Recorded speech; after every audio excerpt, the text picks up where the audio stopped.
الله الرحمن الرحيم قل يا أيها الناس إني رسول الله إليكم جميعا الذي له ملك السماوات والأرض لا إله إلا هو يحيي ويميت آمنوا بالله ورسوله النبي الأمي الذي يؤمن بالله وكلماته واتبعوه لعلكم تهتدون ومن قوم موسى أمة يهدون بالحق وبه يعدلون صدق اللہ العظیم۔ محترم دوستو بزرگو، کل کے درس میں آپ حضرات کے سامنے نبی کریم صلی اللہ علیہ وآلہ وسلم کی سابقہ کتب آسمانیہ میں جو صفات مذکور تھی ان کا ذکر کر دیا تھا، اور یہ بات بھی آپ حضرات کی خدمت میں ذکر کر دی تھی کہ کامیابی کے لیے 4 شرائط ہیں۔ نمبر 1، سرور کائنات صلی اللہ علیہ وآلہ وسلم پر ایمان لانا۔ نمبر 2، نبی کریم صلی اللہ علیہ وآلہ وسلم کی تعظیم کرنا۔ نمبر 3، نبی کریم صلی اللہ علیہ وآلہ وسلم کی مدد کرنا۔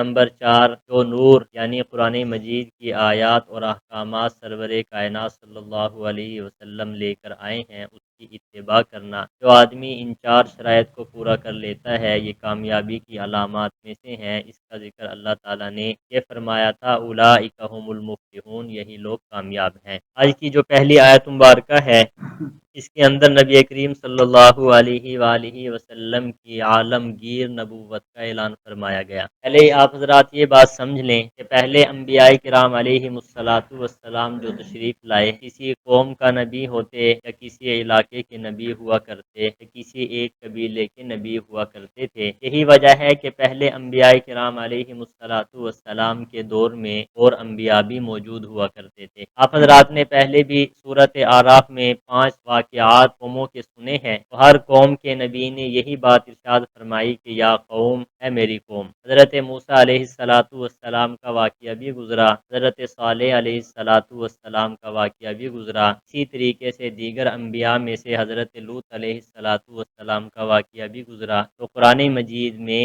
اس نبی نے بھی مخاطب کیا ہے تو یا قوم کے ساتھ خطاب کیا ہے کہ اے میری قوم میں اللہ کا رسول ہوں، یا اے میری قوم اللہ کی طرف متوجہ ہو جاؤ۔ جب سرور کائنات صلی اللہ علیہ وسلم کی رسالت کی اعلان نبوت کی باری آئی، نبی کریم صلی اللہ علیہ وسلم نے یا قوم کا لفظ ذکر نہیں فرمایا بلکہ فرمایا قل یا ایھا الناس انی رسول اللہ الیکم جمیعا، کہ اے لوگو میں اللہ کی طرف سے رسول ہوں تم سب کی طرف، مجھے اللہ نے تم سب کے لیے رسول بنا کر بھیجا ہے۔ ہمارا مذہب بھی عالمگیر مذہب ہے اور ہمارے نبی سرور کائنات صلی اللہ علیہ وسلم بھی عالمگیر نبی ہیں۔ مطلب اس کا یہ ہے کہ قیامت تک مذہب اسلام باقی رہے گا اور قیامت تک جو نبوت رہے گی وہ صرف اور صرف نبی کریم صلی اللہ علیہ وسلم کی رہے گی۔ ہم مسلمان ہیں، ہمارا عقیدہ یہ ہے کہ آپ اللہ کے آخری نبی ہیں، آپ کے بعد کوئی نیا نبی پیدا نہیں ہوگا۔ یہ بھی ہمارا عقیدہ ہے کہ سرور کائنات صلی اللہ علیہ وسلم کے بعد جو بھی نبوت کا دعویٰ کرے وہ جھوٹا، کذاب اور دجال ہے، وہ اللہ کا نبی نہیں ہو سکتا۔ سرور کائنات صلی اللہ علیہ وآلہ وسلم نے ایک حدیث مبارکہ کے اندر یہ بات ارشاد فرمائی کہ میرے بعد 30 جھوٹے، کذاب، دجال پیدا ہوں گے، ہر کوئی یہ دعویٰ کرے گا کہ میں اللہ کا نبی ہوں۔ نبی کریم صلی اللہ علیہ وسلم نے فرمایا انا خاتم النبیین لا نبی بعدی، میں آخری نبی ہوں، میرے بعد کوئی نبی نہیں ہے۔ اس چیز کو ہمیں خود بھی یاد رکھنا چاہیے اور اپنی اولادوں کو بھی یہ سبق پڑھانا چاہیے۔ ہمارے استاد محترم حضرت مولانا عبد المجید صاحب لدھیانوی رحمۃ اللہ علیہ بڑی پیاری بات ارشاد فرمایا کرتے تھے، فرمایا کہ نبی کریم صلی اللہ علیہ وسلم نے اپنے بعد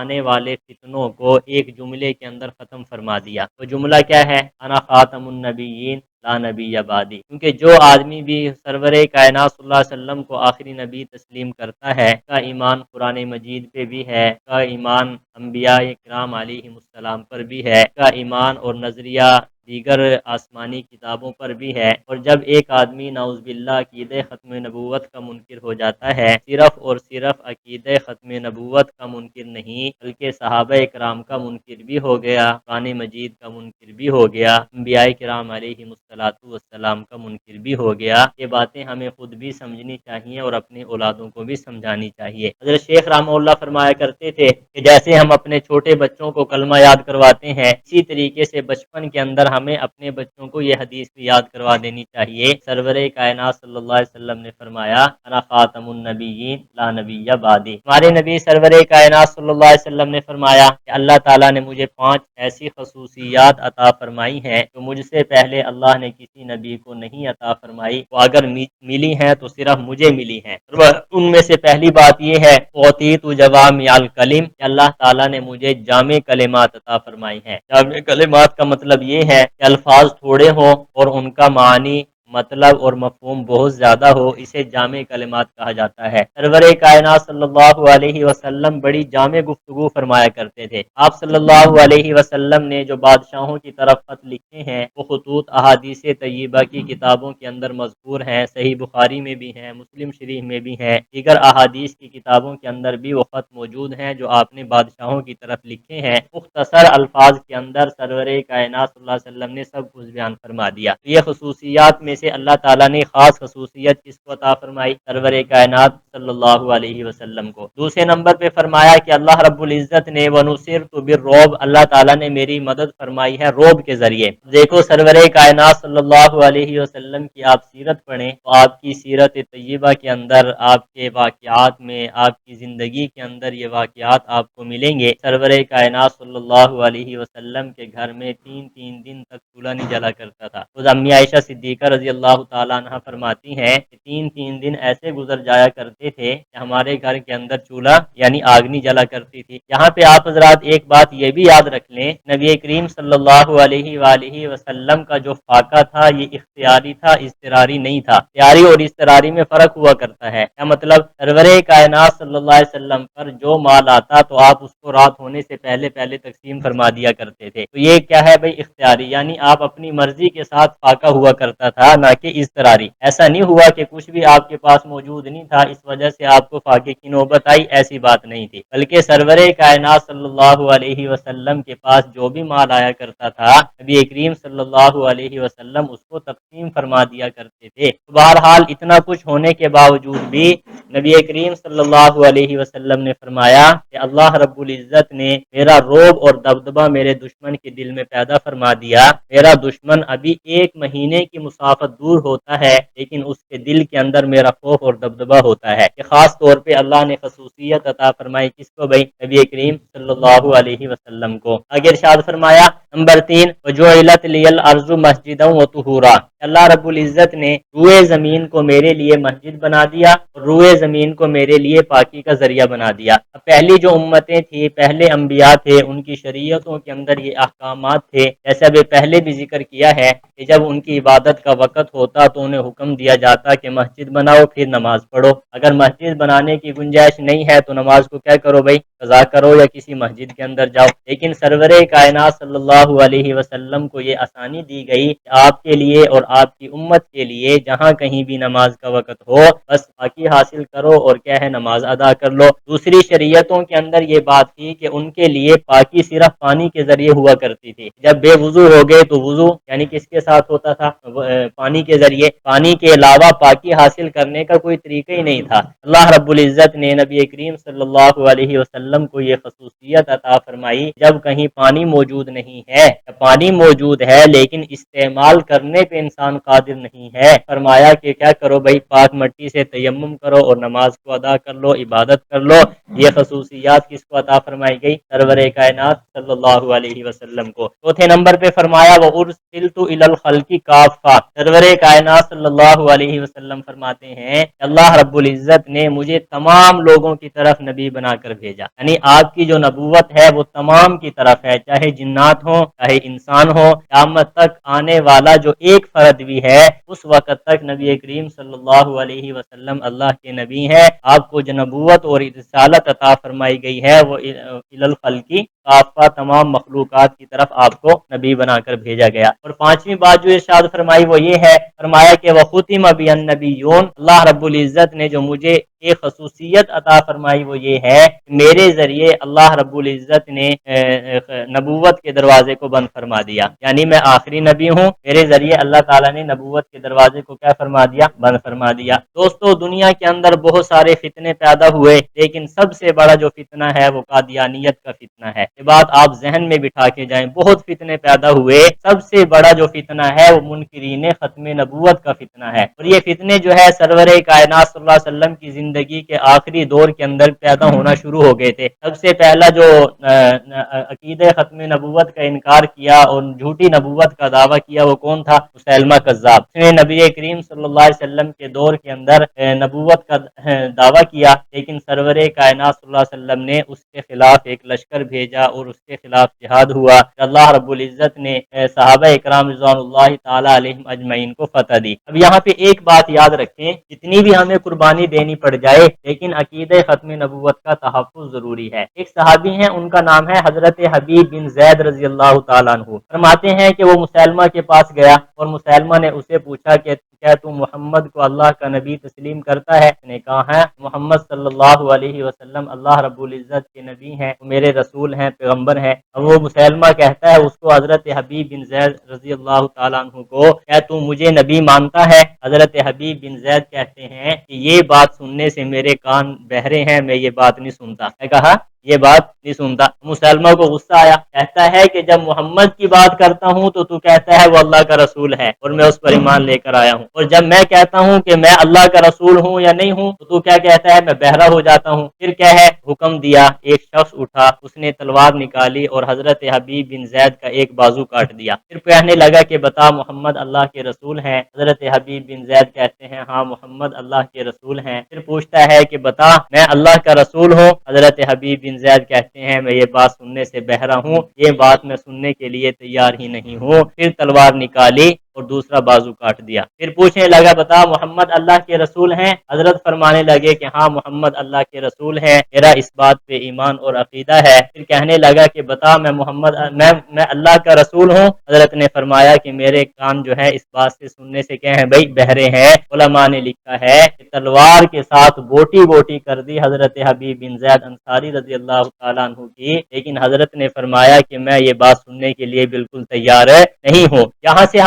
ہمیں ایک سبق ملتا ہے، کوئی بھی عقیدہ ختم نبوت کے حوالے سے بات کرے اور آپ کے بعد کوئی جھوٹی نبوت کا دعویٰ کرے اور وہ بہت سارے آپ کو دلائل دینے کی، پھنسانے کی کوشش کرے گا، لیکن آپ نے وہی جواب دینا ہے جو حضرت حبیب بن زید انصاری رضی اللہ تعالیٰ عنہ کا ہے۔ آپ ان کو ایک بات کہیں کہ یہ بات میرے کان جو ہے یہ بات سننے کے لیے کیا ہے بھائی؟ بہرے ہیں۔ میرا ایمان اور عقیدہ یہ ہے کہ سرور کائنات صلی اللہ علیہ وسلم اللہ کے آخری نبی ہیں، آپ کے بعد جو بھی نبوت کا دعویٰ کرے وہ جھوٹا، کذاب اور کیا ہے؟ دجال ہے۔ یہاں پہ ایک بات آپ یہ بھی سمجھیں کہ دیکھو ختم نبوت ما کان محمد ابا احد من رجالکم ولکن رسول اللہ وخاتم النبیین، یہ آیت جو ہے اس آیت مبارکہ کے اندر عقیدہ ختم نبوت کا ذکر ہے۔ اب جو قادیانی ہے وہ عام سادہ لوگ مسلمانوں کو دھوکہ دیتے ہیں، ختم نبوت کا معنی وہ خاتم النبیین کا معنی اپنی طرف سے کرتے ہیں، حالانکہ خاتم النبیین کا معنی وہی معتبر ہے جو سرور کائنات صلی اللہ علیہ وسلم نے فرما دیا۔ وہ معنی کون سا ہے؟ وختم بی النبیون، حضور فرماتے ہیں میرے اوپر نبوت کا دروازہ بند کر دیا گیا۔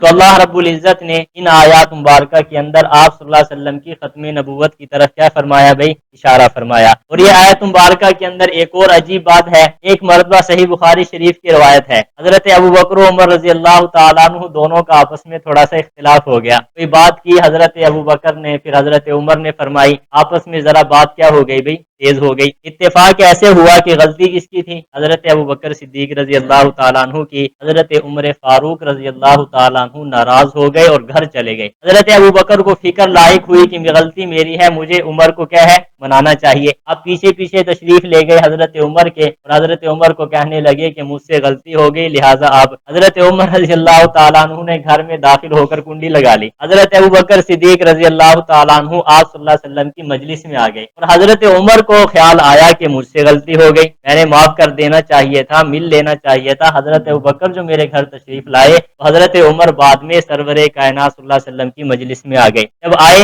حضرت ابوبکر صدیق سرور کائنات صلی اللہ علیہ وسلم کو بتا رہے ہیں، اے اللہ کے نبی، میرے اور عمر کے درمیان بات بڑھ گئی تھی، غلطی میری تھی، عمر مجھے معافی نہیں دے رہا، مجھے معاف نہیں کر رہا۔ نبی کریم صلی اللہ علیہ وسلم کا چہرہ غصے سے بھر گیا۔ حضرت عمر تشریف لائے اور حضرت عمر کو آپ صلی اللہ علیہ وسلم نے فرمایا کہ اے عمر، تم ابو بکر اور میرے ساتھی کا خیال نہیں کر سکتے؟ یہ اس وقت جب تم سارے کہہ رہے تھے کہ تم اللہ کا رسول نہیں ہے، اور یہ ابو بکر کہہ رہا تھا کہ بھائی میں اللہ کا رسول ہوں۔ پھر آپ صلی اللہ علیہ وسلم نے یہ آیت مبارکہ تلاوت فرمائی، فرمایا جب میں نے اعلان فرمایا یا ایھا الناس انی رسول اللہ الیکم جمیعا، تو اس وقت میری تصدیق کرنے والا صرف اور صرف کون تھا بھائی؟ حضرت ابوبکر رضی اللہ تعالیٰ عنہ تھے۔ بہرحال یہ آیت مبارکہ آپ نے اس وقت کیا فرمائی بھائی؟ ذکر فرمائی۔ اللہ تعالیٰ ارشاد فرما رہے ہیں، اے پیغمبر اعلان کر دیجئے یا ایھا الناس انی رسول اللہ الیکم جمیعا، اے لوگو میں اللہ کا رسول ہوں تم سب کی طرف، اللہ نے مجھے تم سب کی طرف رسول بنا کر بھیجا۔ عید ختم نبوت سمجھ میں آ گیا؟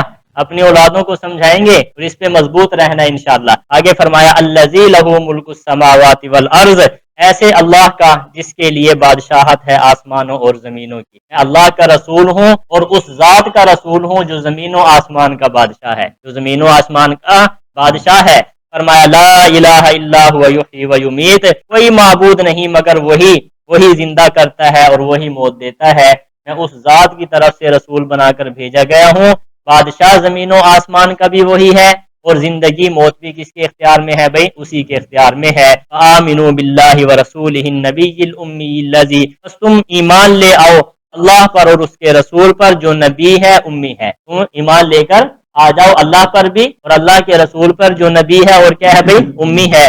فرمایا الذی یؤمن باللہ وکلماتہ، جو ایمان لاتا ہے اللہ پر اور اس کے احکامات پر، فاتبعوہ لعلکم تہتدون، تم اس نبی کی اتباع کرو تاکہ تم کیا ہے؟ ہدایت پا جاؤ۔ یہاں پر بھی یہی بات ذکر کی گئی ہے کہ صرف محبت کافی نہیں ہے اور ایمان لانا ہی کافی نہیں ہے، حضور پہ ایمان لانا بھی ضروری ہے اور آپ صلی اللہ علیہ وسلم کے ساتھ محبت بھی ضروری ہے اور نبی کریم صلی اللہ علیہ وسلم کی اتباع بھی ضروری ہے، پھر جا کے انسان جو ہے کامیاب ہو جاتا ہے۔ آگے ارشاد فرمایا وَمِن قَوْمِ مُوسَىٰ أُمَّةٌ يَهْدُونَ، موسیٰ علیہ السلام کی قوم میں سے ایک جماعت ایسی ہے جو حق کے ساتھ ہدایت کرتی ہے۔ دیکھو قرآن مجید کا کتنا پیارا اسلوب ہے، دیکھو یہودیوں کی کتنی مذمت فرمائی۔ ابھی آپ نے پیچھے واقعہ سنا حضرت موسیٰ علیہ السلام کا، قرآن مجید کے اندر یہود و نصارہ کی جگہ جگہ مذمت کی گئی، لیکن قرآن مجید نے سب کی مذمت بیان نہیں فرمائی، بلکہ ان میں جو اچھے تھے ان کی اچھائی کو بھی بیان فرمایا، ان کی اچھائی کو بھی بیان فرمایا۔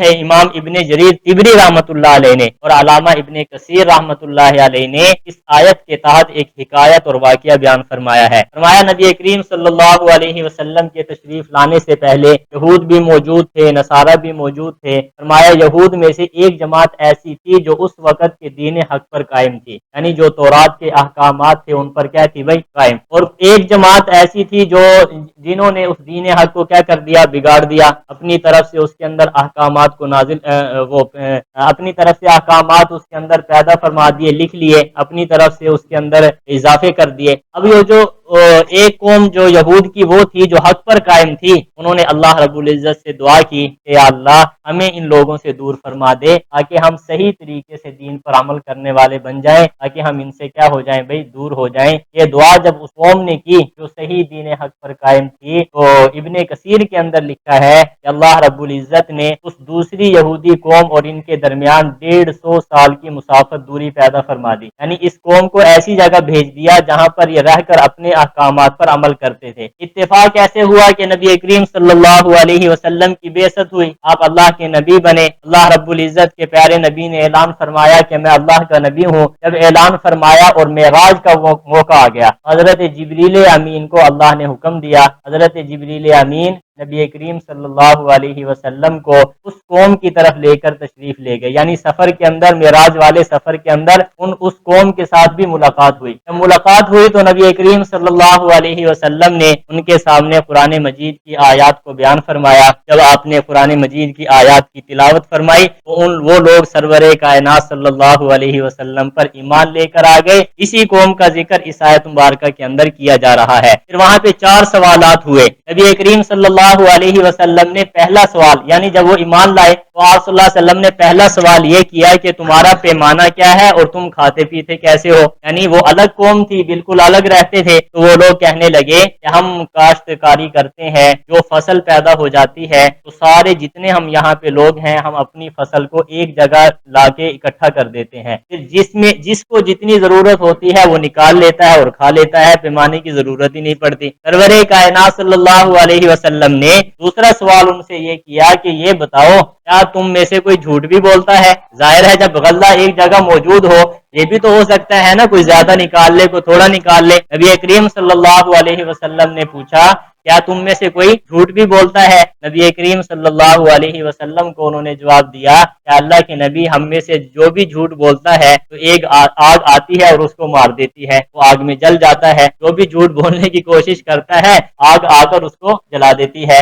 نبی کریم صلی اللہ علیہ وسلم نے دیکھا ان کے سب کے مکانات ایک جیسے، نہ کسی کا مکان اونچا نہ نیچا، نہ کسی کا پختہ نہ کچا، بلکہ ایک جیسے مکانات انہوں نے سب نے تعمیر کیے ہوئے تھے۔ سرور کائنات صلی اللہ علیہ وسلم نے پوچھا کہ تم نے یہ مکانات ایک جیسے کیوں بنائے ہوئے ہیں؟ تو انہوں نے آگے سے جواب دیا کہ اللہ کے نبی، اس لیے ایک جیسے بنائے ہوئے ہیں تاکہ کسی کو کسی پر تکبر نہ ہو، کوئی دوسرے پر فخر نہ کر سکے کہ میرا مکان اچھا ہے، میں نے لنٹر ڈلوا دیا اور تمہارے کچے مکانات ہیں۔ ہم نے یہ طے کیا ہے کہ مکان سب کے ایک ہوں گے، جب ایک جیسے مکان ہوں گے تو ایک آدمی دوسرے پہ فخر ہی نہیں کر سکے گا، تاکہ یہ تکبر اور فخر والی بیماری ختم ہو جائے۔ تو نبی کریم صلی اللہ علیہ وسلم نے اس بات کا ذکر فرمایا۔